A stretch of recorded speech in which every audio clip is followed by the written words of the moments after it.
Hi friends, నేను మెమన్ కేంద్ర ఎలా ఉన్నారు ఫ్రెండ్స్? ఈరోజు మనం సుమన్ ప్రభాస్ మెయిన్ లీడ్కి వచ్చిన గోదావరి గట్టు మీద మూవీ గురించి అయితే మాట్లాడుకుందాం. హానెస్ట్గా నా ఒపీనియన్లో పర్లేదు, ఒక డీసెంట్ మూవీ చూసిన ఫీలింగ్ అయితే కలిగింది friends. First of all movie story ఏంటో చూద్దాం. ఇది ఒక రొటీన్ లవ్ స్టోరీ ఫ్రెండ్స్. ఈ మూవీలో హీరో ఒక ఆటో డ్రైవర్. కాలేజ్లో చదువుతున్న మాయాని రాజు అయితే ప్రేమిస్తాడు.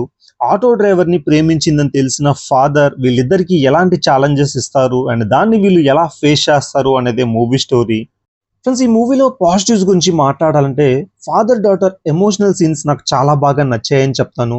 సుమన్ ప్రభాస్ రాజు క్యారెక్టర్లో చాలా మంచి పర్ఫార్మెన్స్ అయితే ఇచ్చాడు అండ్ మూవీకి అది చాలా పెద్ద అడ్వాంటేజ్ అని చెప్పుకోవచ్చు. తర్వాత హీరోయిన్ క్యారెక్టర్ అయితే డీసెంట్ అని చెప్తాను.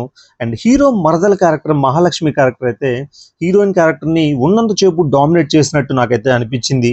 జగపతి బాబు గారు ఈ మూవీలో ఒక kind of villain character friends. చాలా మంచి పర్ఫార్మెన్స్ అని చెప్పాలి. ఎమోషనల్గా, యాంగర్గా చాలా మంచిగా అనిపించింది. అండ్ మెయిన్గా ఈ మూవీకి సుదర్శన్ కామెడీ అని చెప్పొచ్చు. హీరో ఫ్రెండ్ క్యారెక్టర్లో సుదర్శన్ అయితే చాలా మంచి కామెడీ అయితే ఇచ్చాడు. లవ్, కామెడీ, ఎమోషన్స్ అన్నీ చాలా మంచిగా వర్కౌట్ అయ్యాయి ఫస్ట్ హాఫ్ వరకు. అండ్ ఫస్ట్ హాఫ్ అయితే మంచిగా అనిపించింది. Second half too much emotions అయితే ఉన్నాయి ఫ్రెండ్స్. సాంగ్స్ కూడా పర్లేదనే ఫీలింగ్ కలిగింది నాకు ఫ్రెండ్స్. ఇప్పుడు ఈ మూవీలో నెగిటివ్స్ గురించి చెప్పాలంటే too much routine predictable story అని చెప్తాను. నాకు అదే కొంచెం డల్ అయిన ఫీలింగ్ కలిగింది. అండ్ సెకండ్ హాఫ్ అయితే మరీ ఓవర్ ఎమోషన్స్ పెట్టారేమో అనే ఫీలింగ్ అయితే కలిగింది ఫ్రెండ్స్ ఖచ్చితంగా.